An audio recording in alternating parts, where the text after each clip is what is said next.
Hello everyone, this is Dr. Anjali Srivastava and this is my YouTube channel Adachalya.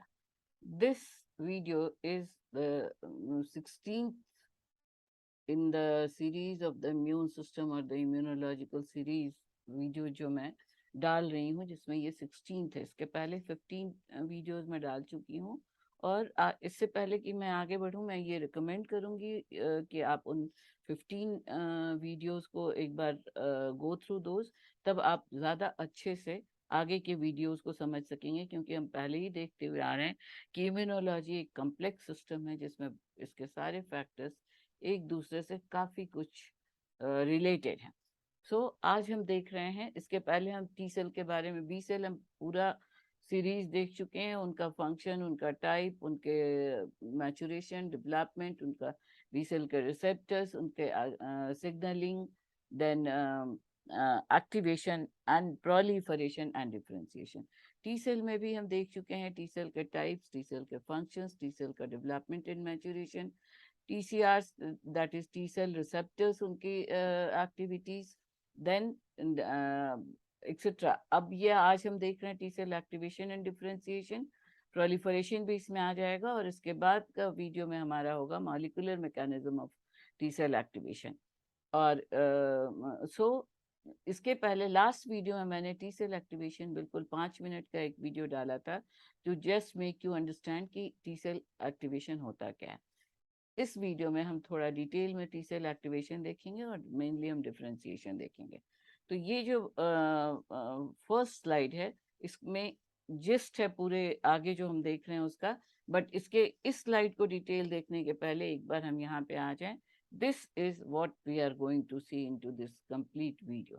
That is, हम ये जानते हैं कि T cells are the T lymphocytes, they are produced into the or originate into the bone marrow from the hemopoietic stem cells, जो pluripotent sales होते हैं, और bone marrow में ये बहुत तरह के सेल्स बनाते हैं, जिनमें हम अभी कंसर्न हैं टी लिम्फोसाइट या लिम्फोइड प्रोजेनिटर्स से, जो 3 तरह के सेल्स बनाते हैं, इनके cells B lymphocytes and T lymphocytes. ये टी लिम्फोसाइट्स प्रोड्यूस होते हैं बोन मैरो में, और यहाँ से ये माइग्रेट होते हैं इन टू द थाइमस ग्लैंड। ये थाइमस का डायग्रामेटिक रिप्रेजेंटेशन है क्रॉस सेक्शन का, और इसके अगर एक पोर्शन को मैग्नीफाई किया हुआ है, और ये हम देख चुके हैं कि यहाँ पर आते हैं थाइमस के सब स्कैपुलर रीजन में आते हैं ये प्रोजेनिटर लिम्फोइड सेल्स। उसके बाद ये डेवलप होते हैं into the double negative cells, pre cells जिनको हम कह सकते हैं, precursors T cells. Then they migrate into the cortex as the double negative, double positive cells. These are the double positive cells, जिसमें CD4 भी develop हो चुके हैं, CD8 भी डेवलप हो चुके हैं। These all we have seen. Now they come into the corticomedullary and medullary region में, जहाँ पर ये रिएक्ट करते हैं विद द डेंड्रिटिक सेल्स, जो एंटीजन प्रेजेंटिंग सेल्स हैं, और इनके साथ तब जब ये रिएक्ट करते हैं, तब इनको ये वैसे ही एंटीजन प्रेजेंटिंग सेल से रिएक्ट कर सकते हैं, which are loaded with MHC bound antigen fragment, और उसी को ये स्टिमुलेट करते हैं रिकॉग्नाइज करके और सेल सिग्नलिंग से। तो यहाँ पर ये मेच्योर हो गया, मेच्योर नाइव सेल्स, चाहे वो CD4 के साथ होंगे या CD8 के साथ होंगे।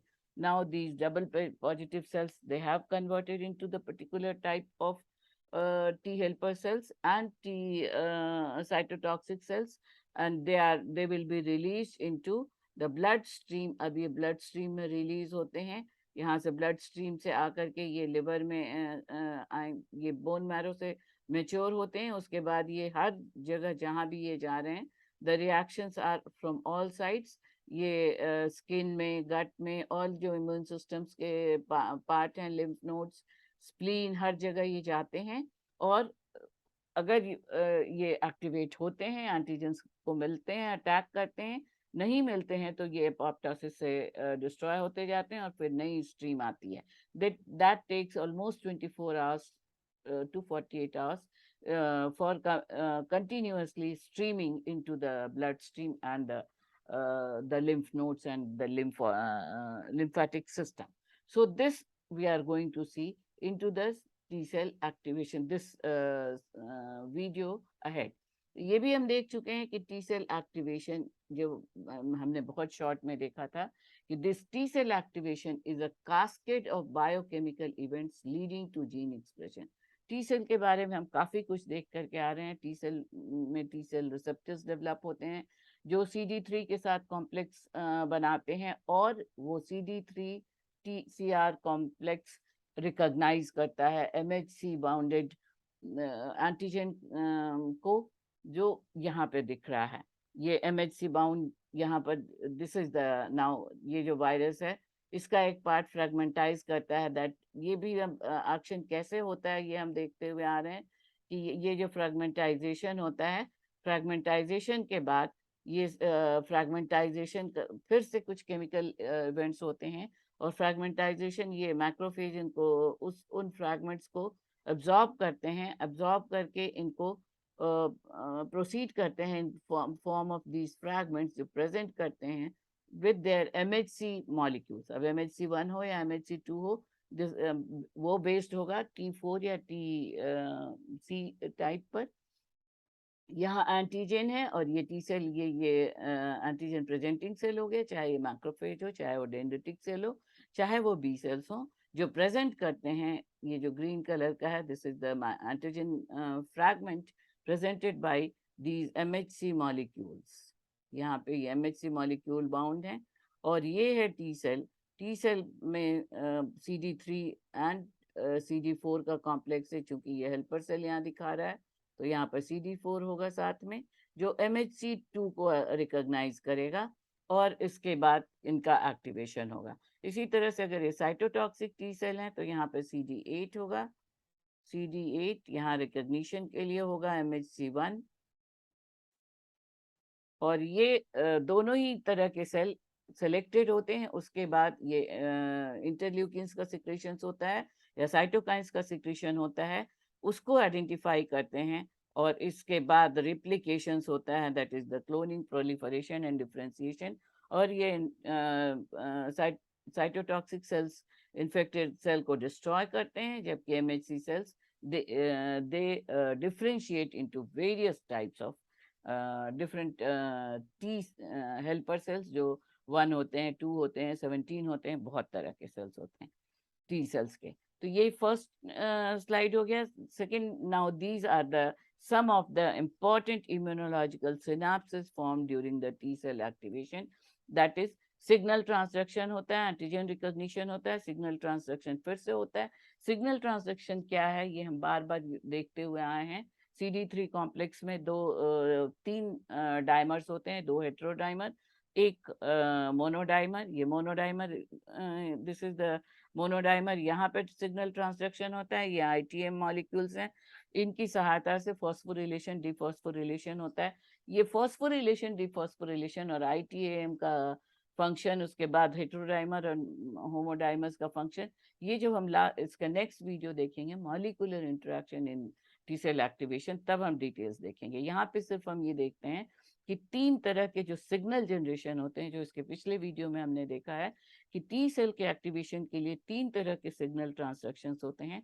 सबसे पहला ये है S1, जहाँ पर ये CD4 हो, ये एग्जाम्पल लेकर के चल रहा है कि टी हेल्पर सेल का है। तो CD4 टी हेल्पर सेल अगर है तो ये CD4 होगा। यहाँ पर टी सेल रिसेप्टर है, ये क्लास 2 MHC है। सो दिस इज सिग्नल 1, ये फर्स्ट कॉम्बिनेशन हो गया सिग्नल 1। सेकेंड कॉम्बिनेशन पे यहाँ पर आ जाते हैं कुछ मॉलिक्यूल्स, जिसमें मेन इंपॉर्टेंट है CD28, जो B7 ग्रुप के ये B71, B72, इसको हम CD80, 86 भी बोल सकते हैं। CD80, 86 के साथ कंबाइन करेंगे, this is signal 2 generation. And the signal 3 generation, signal 3 you can see here, this is the signal 3 generation, जिसमें cytokines release होते हैं, IL-12, IL-6, then TG factors हैं, दीज आर ये कॉम्बिनेशंस जनरेट करता है सिग्नल 3, जो interleukins के different types होते हैं जो बाइंड करते हैं। This is the antigen presenting cell surface and this is the T cell. ये बाइंड करेंगे, सिग्नल 3 बनाएंगे, और सिग्नल 3 में आगे हम देखते हैं 3 तरह के एक्शंस हो सकते हैं। IL-2 और IL का कॉम्बिनेशन होगा तो ये ऑटोक्राइन होगा सिक्रीशन, जिससे ये टी सेल्स अपने आप को प्रोपगेट करेंगे, क्लोनिंग एक्सपेंशन करेंगे, और ये 2 तरह के एक्शन शो कर सकते हैं। मोर IPCS को एक्टिवेट कर सकते हैं through IFN gamma, and that sorry, IL-10. Then they can produce by IL-4 and 5 को प्रोड्यूस कर सकते हैं, जो ये चूंकि टी हेल्पर सेल को हम एग्जांपल लेकर के चल सकते हैं, तो ये मोर बी सेल्स को भी ये एक्टिवेट करेंगे। तो 3 फंक्शन हो गए सिग्नल 3 का, एक ऑटोक्राइन क्लोनिंग, देन APCs का मोर APCs को प्रमोट करना, और टी हेल्पर सेल्स को सपोर्ट करना, और ज्यादा टी हेल्पर सेल की सहायता से बी सेल्स को और ज्यादा बी सेल्स को हेल्प करना, उनके उनके प्रोलिफरेशन एंड डिफरेंशिएशन में हेल्प करना। सो this is the different types of co-stimulatory molecules. So now we are looking into here these cells. The T cells activation involves interaction of signal and molecule, that is TCR and MHC। ये signal 1 हो गया, generation of second messenger. अभी second messenger अगर आपको याद हो, हम लोग जब एंडोक्राइन सीरीज देख रहे थे, तो जब सेल्स प्लाज्मा मेम्ब्रेन से कोई मैसेज आता है, उसको साइटोप्लाज्म में जो मैसेंजर्स हैं वो रिसीव कर लेते हैं, तो वो सेकेंड मैसेंजर कहे जाते हैं। तो यहाँ पर हो गए जितने भी इंटरनल मॉलिक्यूल्स हो गए, को-स्टिमुलेटरी मॉलिक्यूल, सरफेस प्रोटीन्स जो बाद में प्रोजेक्ट होंगे, ये सेकेंड मैसेंजर को रिसीव करते हैं, जो अंदर की तरफ है ITAMs के, ARAM के, वो रिसीव करते हैं और न्यूक्लियस तक ले जाते हैं मैसेज को, और that generate protein kinases and protein phosphorylation. ये फॉस्फोरिलेशन डिफॉस्फोरिलेशन एक्टिवेशंस होंगे, जो हम मॉलिक्यूलर इंटरेक्शन में देखेंगे नेक्स्ट वीडियो में। And then signals are amplified by enzyme cascades resulting into proliferation and differentiation. So this is the next action activations होगा। इनमें 3 तरह के सिग्नल जनरेशन होंगे। First signal, this is the example of when the TCR is of class 1 type, human lymphocyte activation HLA, जिसमें जो HLA का जो type जो टी हेल्पर सेल और टी साइटोटॉक्सिक सेल्स को एक्टिवेट करता है, they are the MHC1 and MHC2। तो ये HLA की जगह पे हम MHC को कंसिडर करिए, क्योंकि हम MHC देखते हुए आ रहे हैं। तो MHC क्लास 1 है, तो ये CD8 को रिकॉग्नाइज करेगा, तो फर्स्ट सिग्नल हो गया रिकॉग्निशन। ये CD4 है, तो ये भी फर्स्ट सिग्नल हो गया, ये CD4 को रिकॉग्नाइज करेगा। सेकेंड सिग्नल में हो गया CD28 एंड CD80 का combination, this is signal 2, and this will result into the formation of cytokine, for जो cytokine release होगा, this is signal 3, which is not very much evident here, this is signal 3, and after that the signal 3, this is the G0 phase. So this entire phase, this activation can be divided into G0 phase, जहाँ पर अभी multiplications नहीं शुरू हुए हैं, यहाँ पर naive T cell combination करता है, सिग्नल जनरेशन करता है, और उसके बाद G1 फेज में रिप्लिकेशन होगा, दैट इज द क्लोनिंग होगी, क्लोनल एक्सपेंशन होगा, डिफरेंशिएशन होगा, and different type of cells बनेंगे। तो ये जो आगे का पूरे वीडियोस में जो हम देखने जा रहे हैं, इसका जिस्ट यहाँ पे हमने देखा। This is again the same thing, थोड़ा सा और एक्सपैंडेड फॉर्म में। This is the T cell maturation G0 phase, that we have already seen, ये हम करके आ रहे हैं। This G0 phase we have seen कैसे डेवलप होते हैं टी सेल्स, टी सेल का पूरा डेवलपमेंट थाइमस में कैसे होता है और मेच्योर नाइव सेल बनते हैं। Now this is the second phase, जब यहाँ पर ये दिस इज द मैच्योरेशन, ये पूरा स्लाइड्स है T cell maturation, activation and differentiation का. So this is the maturation phase. Then it comes into the activation phase. यहाँ activation phase में TCR, MHC1 या MHC2 complex with CD4 या CD8. This may be CD4, this may be CD8. ये जो complex दिख रहा है जो स्ट्रॉन्ग करता है इस कॉम्बिनेशन को, this is signal 1. Then this combination forms the signal 2. This signal 2 combination is here. ये सिग्नल 2 जनरेशन है, that is CD28 and B7 में दो तरह के हो सकते हैं. ये CD80 भी होता है, हो सकता है CD86 भी हो सकता है. इसको B71 या B72 से भी रिप्रेजेंट करते हैं. तो this is S1, this is S2. ये सेकेंड सिग्नल जनरेट हुआ and this is third signal generation. This is यहाँ पे साइटोकाइंस बना रहे हैं. अब ये अपने ही सेल्स को, जैसा हम इसके पहले देख करके आ रहे हैं, इनका 3 फेज हो सकता है.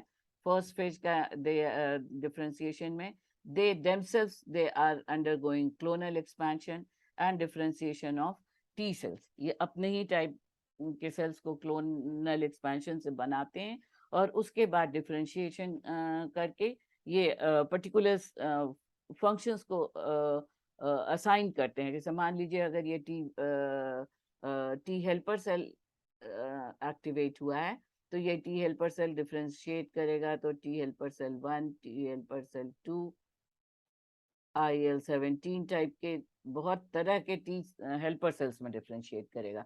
सो लाइकवाइज ये अपने आप को क्लोनली प्रोलिफरेट करेंगे, एक्सपेंशन करेंगे, डिफरेंशिएट करेंगे. दूसरा है दे एक्टिवेट मोर APCs. ये क्लोनिंग से और जैसे ये एक APC को एक्टिवेट कर रहे हैं, more rather they activate more APCs to combine with these cloned T cells के टाइप से, और आइडर उनको किल करेंगे या उनको और एक्सपांड करके डिफरेंट टाइप सब पॉपुलेशंस बढ़ाएंगे जो अलग अलग काम करते हैं. या थर्ड फेज है they will activate more B cells, that is humoral immunity को अफेक्ट करेंगे. तो हमने पहले ही देखा है कि T cells are the play the key role in every type of cell body immunity responses. So this is the second phase of the video that we are doing. This is the activation, and all these 3 ways result finally into this type of proliferation and differentiation. So this is the final step. ये in every type of differentiation दो majority type of sales produce होंगे. फिर इनकी सब types बहुत तरह के हो सकते हैं. इनको ओवरऑल हम effector cell, these are the effector cells, जो फिर अलग अलग तरह के हो सकते हैं. अगर टी हेल्पर सेल है तो TH1 होगा, TH2 होगा, IL-17 होंगे. इसी तरह से टी साइटोटॉक्सिक सेल्स होंगे. तो इनके डिफरेंट टाइप्स में एक बहुत इंपॉर्टेंट टाइप है टी साइटोटॉक्सिक सेल का टी रेगुलेटरी सेल, जो एक्टिवेशन को स्टॉप करता है, सप्रेस करता है. तो ये हम टाइप्स में देख करके आ रहे हैं. And then another type of cells are memory cells which are responsible for secondary immune response. इनमें स्टोर कर दिए जाते हैं वो मैसेजेस, जिन मैसेजेस के थ्रू एक बार हैंडल किया गया एंटीजेंस को किल किया गया, डिस्ट्रॉय किया गया. और ये अगर सेकेंड अटैक जब होता है उन्हीं एंटीजेंस का, because all the receptors are very much antigen specific. ये हम हमेशा देखते आ रहे हैं कि चाहे वो BCRs हो, चाहे वो TCRs हो, वो होस्ट स्पेसिफिक या एंटीजन स्पेसिफिक होते हैं. तो उनकी मेमोरेंस स्टोर रहती है इन मेमोरी सेल्स में, और सेकेंड इन्फेक्शन में ये बहुत तेजी से काम करते हैं. So this is in short the maturation, activation and differentiation. Now let us see in these different slides again. I'll tell you, अब हम फिर मैं आपको बताऊंगी कि अब इन स्लाइड्स में जो हमने मुख्य रूप से इस पूरे वीडियो में देखना है वो हम देख चुके हैं. इन स्लाइड्स को आप अपने नोट्स के लिए, बार बार वही बात मैं कहती हूँ, अपने नोट्स बनाइए, जूम कीजिए, पॉज कीजिए और नोट्स में हेल्प लीजिए. और हर लाइन आपके MCQs के लिए इम्पोर्टेंट है, और जो हेडिंग्स हैं इस तरह के ये आपके शॉर्ट क्वेश्चंस या दो सब पार्ट्स मिला के लॉन्ग क्वेश्चंस के लिए इम्पोर्टेंट हो जाते हैं. So in this slide we are looking, ये डायग्राम हम देख करके आ रहे हैं किस तरह से ये एपीसीज हैं या डेंड्रिटिक सेल्स हैं, एंटीजन प्रेजेंटिंग सेल, ये हम देख करके आ रहे हैं. ये मैक्रोफेज हो सकते हैं, ये डेंड्रिटिक सेल्स हो सकते हैं, ये बी सेल्स हो सकते हैं जो पकड़ते हैं एंटीजेंस को, फ्रैक्शनलाइज करते हैं और उन फ्रैक्शंस में से किसी एक फ्रैक्शन को प्रेजेंट करते हैं अपने सरफेस पर with the help of MHC1 और 2. TCR रिसेप्टर के साथ ही आएंगे. उसके बाद अकॉर्डिंगली जो को स्टिमुलेटरी मॉलिक्यूल है CD4 और CD8, इनके साथ ये यहाँ पर ये फर्स्ट ये हो गया स्टिमुलेशन सिग्नल 1, जिसको कॉग्नेट एंटीजन या कॉग्नेट एंटीजन रिकॉग्निशन या सिर्फ रिकॉग्निशन भी कह सकते हैं. ये now this is the 3 signalling stage. First stage हो गया रिकॉग्निशन, दूसरा हो गया co-stimulation. This co-stimulation involves CD80, 86 and CD28. The CD28 is very important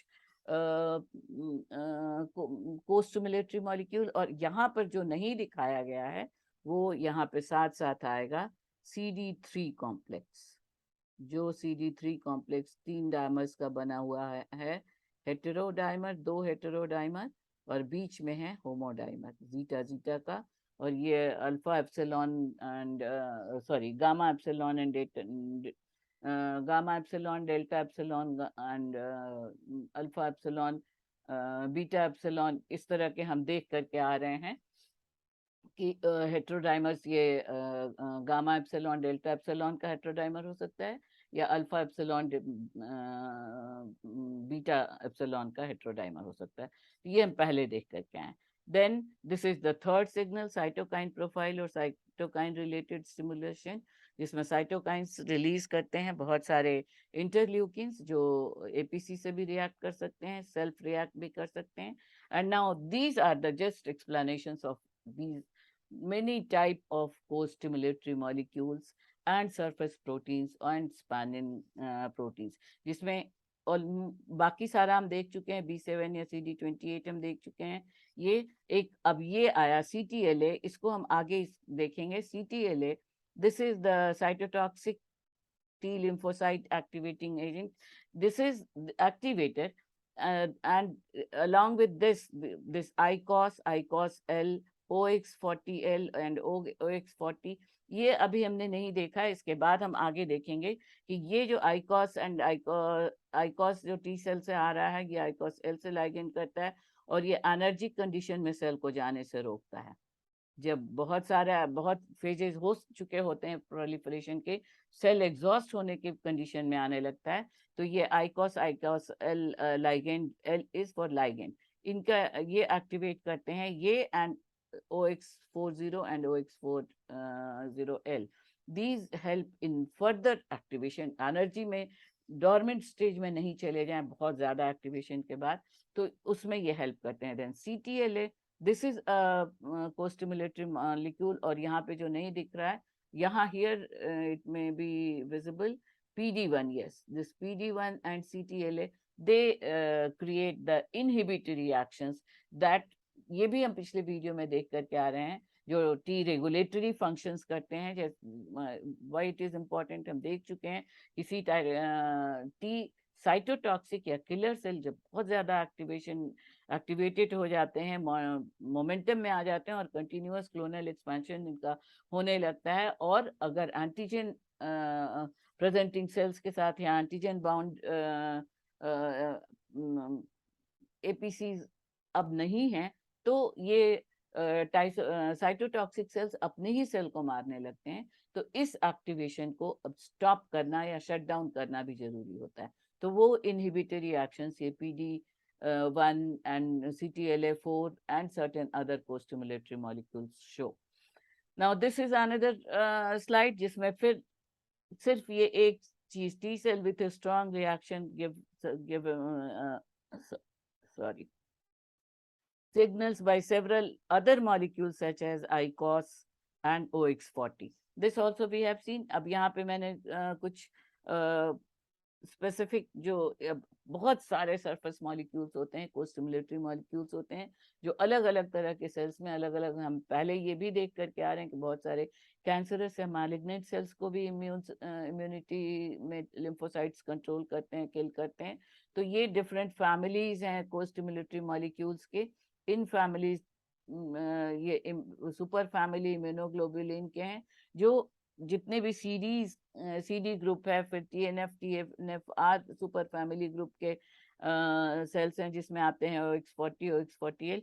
so this this slide is again important for your notes.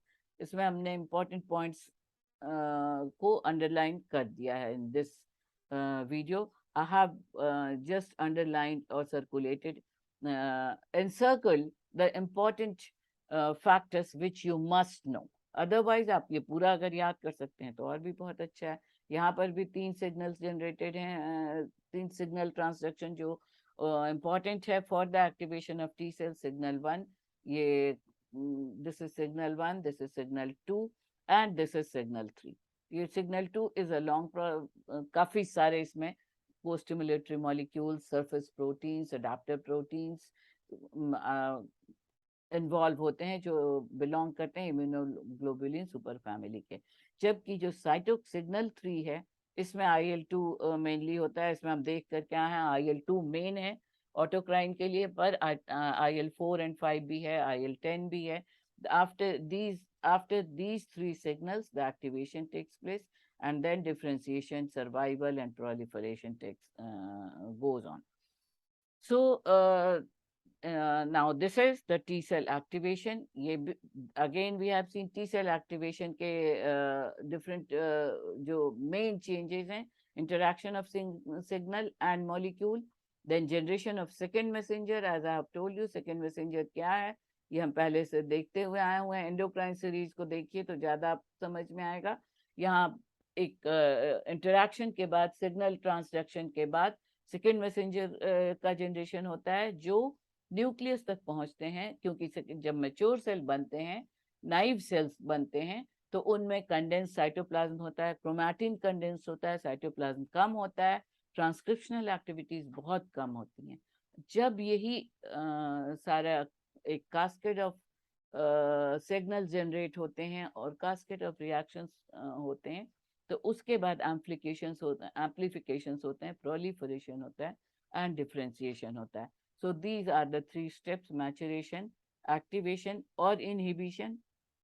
Activation जरूरत से ज्यादा हो जाए तो CTLA and PD1, these co-stimulatory molecules play the role of inhibitory or regulatory T cells, and these are the different types of differentiation. This is the differentiation by IL-10 production. This is T regulatory differentiation. Then TH17, TH1, TH2. These are the types of T helper cells, and like that, this cytotoxic cells and their differentiation also takes place.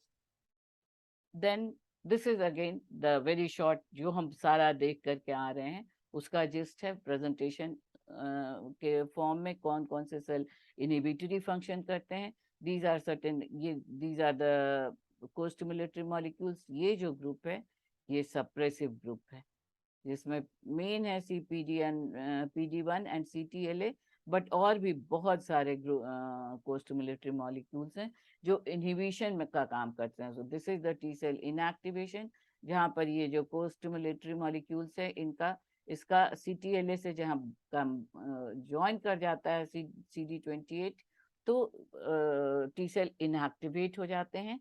और ये differentiation जब CTLA अलग हो जाता है, CD28 free हो जाता है, तो ये सिग्नल 3 जनरेट करता है, सिग्नल 2 और सिग्नल 3 एक्टिवेट होता है, और इस तरह से देन T सेल एक्टिवेशन होता है। नाउ यहाँ पर एक चीज और आया हुआ है, सुपर एंटीजेंस। अभी हम देख रहे हैं कि बहुत सारे ये जो सिग्नलिंग सिस्टम है, इससे टी हेल्पर सेल का जनरेशन होता है, एक्टिवेशन होता है, डिफरेंशिएशन होता है, प्रोलिफरेशन एंड एक्टिवेशन होता है, और CD8 अगर हो तो साइटोटॉक्सिक सेल्स का। पर कुछ एंटीजेंस ऐसे हैं जिनको हम सुपर एंटीजेंस कहते हैं, SAGs, SAGs। These SAGs, they they generate इस तरह के सेल्स को non specific type of T cells का जनरेशन के लिए सिग्नल ट्रांसडक्शन करते हैं। जो टी सेल्स बहुत, ना तो वो टी हेल्पर सेल स्पेसिफिकली हैं, ना वो साइटोटॉक्सिक सेल्स हैं। They are specific type of lymphocytes जो स्पेसिफिक काम करते हैं, और ये स्पेसिफिक टाइप ऑफ वायरसेस या बैक्टीरिया के केस में जनरेट होते हैं। Then T cell inhibiting signalling and positive, ये जो this is the gist what we have seen: activation, proliferation, and differentiation. Now in this slide again, this is the inhibitory, how the inhibition appears. T cell का signal 1 है और signal 2 अगर है, दोनों हैं साथ साथ, तो दोनों ये एक्टिवेशन होता है। और यहाँ पर अगर ये CD28 CTLA से कंबाइन कर जाता है B7, तो यहाँ पे सिग्नल 2 जनरेट नहीं होता है, और this results into inhibition. Now the words again, same thing is here. This is the activation, this is inhibition. These representations are very important for your own note. Now the next part, it should, this we could have seen in the second video. इसको मैं बिल्कुल ही एक बहुत short में, अब 2 videos मुझे लगता है, टी सेल डिफरेंशिएशन पे एक अलग वीडियो होना चाहिए, और मॉलिक्यूलर एक्टिवेशन पे, मॉलिक्यूलर इंटरेक्शन पे अलग वीडियो होना चाहिए। टी सेल डिफरेंशिएशन अगर आपको चाहिए तो let me know, otherwise T cell differentiation में the in this slide I am giving you the gist of the T cell differentiation. अभी हमने देखा CD4 and CD8 cell leave thymus and enter circulation in G0 phase, ये हम अभी देखते हुए आ रहे हैं, as naive cells जिनमें condensed chromatin है, cytoplasm कम है, और transcriptional activities कम है. Now this naive cells recognize MHC antigen complex, ये complex को recognize करते हैं सिग्नल ट्रांसडक्शन के द्वारा. सिग्नल 1 होता है, then initiated primary response after 48 hours enlarges into blast cells just before the differentiation शुरू होता है. उसके पहले जो हमने देखा था कि सिग्नल 3 के जनरेशन जब होता है तो सेल्स साइटोकाइंस रिलीज करते हैं, जिनमें मेनली IL-2 होता है, वो इंटरैक्ट करता है विद ILRs, और उसके बाद वो टी सेल ब्लास्ट सेल में कन्वर्ट कर जाता है, या कोई भी टी सेल जो प्रोलिफरेशन के पहले वो ब्लास्ट सेल में कन्वर्ट करता है, and undergoes repeated rounds of cell division, and it enters the cell cycle. फिर से repeated mitotic divisions होते हैं, transcriptional activities बढ़ती हैं, जीन एक्टिवेशन होता है, mRNAs प्रोड्यूस होते हैं, and then they differentiate into effector cell and memory cell, चाहे वो CD4 हो चाहे वो CD8 हो. Now point wise differentiation के points आप यहाँ से देख सकते हैं. These are कितने समय में कब कौन सा सिस्टम 48 hours में. All these things we have already discussed in my first 2 slides जब हम देख रहे थे तभी. Point wise you can go through this details. All these combinations we have seen. The co-stimulatory signals release, the half-life of IL-2 mRNA. That अभी हमने देखा कि जब सिग्नल 3 कंप्लीट होता है तो उसके बाद मैसेजेस सिग्नल ट्रांसडक्शन कंप्लीट होता है. Again I am telling you कि ये हम लोग मॉलिक्यूलर इंटरेक्शंस में देखेंगे. जो अल्फा बीटा चेन है, जो कोस्टिमुलेटरी साइटोप्लाज्मिक टेल है, उसका इलोंगेशन तो नहीं होता है, पर उसको सपोर्ट करते हैं जो सपोर्टिंग CD3 कॉम्प्लेक्स हैं, और मैसेज को पहुंचाते हैं न्यूक्लियस तक. वहां पर mRNA जनरेट होते हैं और ट्रांसक्रिप्शनल एक्टिविटीज बढ़ती हैं, एंड प्रोलिफरेशन एंड डिफरेंशिएशन शुरू होता है. So these are the times 2 to 3 times per day for 4 to 5 days generating a clone of progeny. ये जब टी सेल का एक्टिवेशन कंप्लीट हो जाता है तो प्रोलिफरेशन के लिए. Now this is activation and differentiation of T helper cell. तो exactly we have seen all the points. 3 signal generate होते हैं, और differentiation, clonal proliferation and differentiation के बाद different types of T cells produce होते हैं, जिनमें कुछ इफेक्टर सेल्स होते हैं, कुछ मेमोरी सेल्स होते हैं। इफेक्टर सेल्स इमीडिएट काम करते हैं, अगर काम नहीं उनको मिलता है तो वो डिस्ट्रॉय हो जाते हैं, जबकि मेमोरी सेल अपने मेमोरी में स्टोर करके रखते हैं in form of the chemical signals before the previous attack. So this is then the activation and differentiation of cytotoxic T cells, which are called as the killer cells. Now here the actual as usual, इसको मैंने फिर से mention करने की जरूरत मुझे लगता है नहीं है. यहाँ पर एमएचसी क्लास 2 को रिकॉग्नाइज करते हैं टी सेल्स. दे रिकॉग्नाइज एमएचसी क्लास 2. अगर CD4 है टी सेल्स पर तो ये रिकॉग्नाइज करेंगे एमएचसी क्लास 2 को और टी हेल्पर सेल्स के टाइप्स एंड फंक्शंस करेंगे. अगर एक्टिवेट CD8 है तो they will recognise MHC class 1. बाकी का सारा कॉम्बिनेशन सिग्नलिंग सिस्टम वही होगा. डिफरेंस यहाँ पे ये एमएचसी क्लास 1 है, ये इन्फेक्टेड सेल है.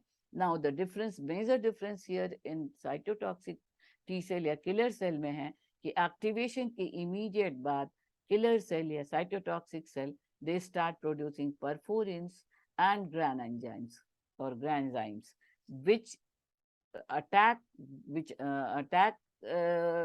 the CTL, that is cytotoxic lymphocyte, and then this they attack on this infected cell. Infected cell में परफोरिन्स छेद कर देते हैं और ग्रैन एंजाइम्स ये ब्लू कलर के हैं, ये एंटर कर जाते हैं उस छेद के थ्रू और इस पूरे सेल को ही डिसइंटीग्रेट कर देते हैं, इसको किल कर देते हैं, फ्रेगमेंटाइज कर देते हैं, इनएक्टिव कर देते हैं. So this is the activation and differentiation of cytotoxic T cells. Then two important factors, T cell super antigens, ये अभी हम देख करके आ रहे हैं इसके बारे में.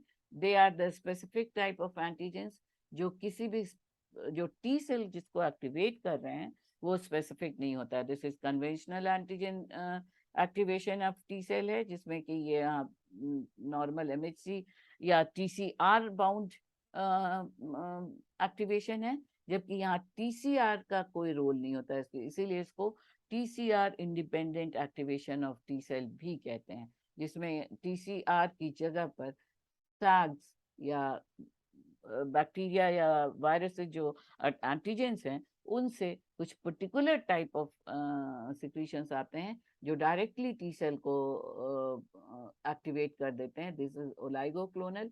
ओलाइगो मतलब फ्यू, इसकी क्लोनिंग एक्सपैंशन कम होती है, एंड नॉन स्पेसिफिक, ये टी सेल का स्पेसिफिक टाइप नहीं है.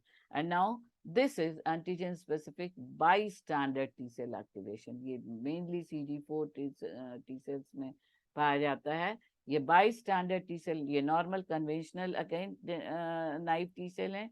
ये डेंड्रिटिक सेल्स पर अटैक करते हैं, 3 तरह के सिग्नल्स बनते हैं और एक्टिवेशन होता है. जबकि bystander T cell activation में specific type of, this is again TCR independent activation. इसमें भी specific type of T cells का एक्टिवेशन नहीं होता है. यहाँ TCR पर डिपेंडेंट एक्टिवेशन ये नहीं होता है. दिस इज, इसमें ये this type of activation is somewhat इनेट activation का एक फॉर्म भी. इसीलिए मैंने जब शुरू में ही आपको बताया था कि अब latest experiments have shown that some innate immunity type actions also T cells are showing. Specifically CD4 वाले जो T cell helper cells हैं वो ये activity show करते हैं. So these are the facts that we have seen, and now this is the molecular interaction during activation of T cells. ये एक series of interactions है that we will see in the next video. तो मुझे लगता है कि मैंने काफी अच्छे से आपको समझाने की कोशिश की है. Do like, share and subscribe the channel if you like it, and press the bell icon to get the notifications. आप अपने comments, क्योंकि अब मैं इम्यूनोलॉजी सीरीज में जितने टॉपिक्स मुझसे रिक्वेस्ट किए गए थे वो ऑलमोस्ट कंप्लीशन पर हैं. अगर स्पेसिफिकली और कुछ अब आपको चाहिए तो आप रिक्वेस्ट डालिए कमेंट बॉक्स में, या कुछ और सजेशंस हैं तो बताइए. अदरवाइज देन रिसर्च मेथोडोलॉजी से आप पुनः आ गए हैं रिक्वेस्ट मेरे पास, so we will go for that now.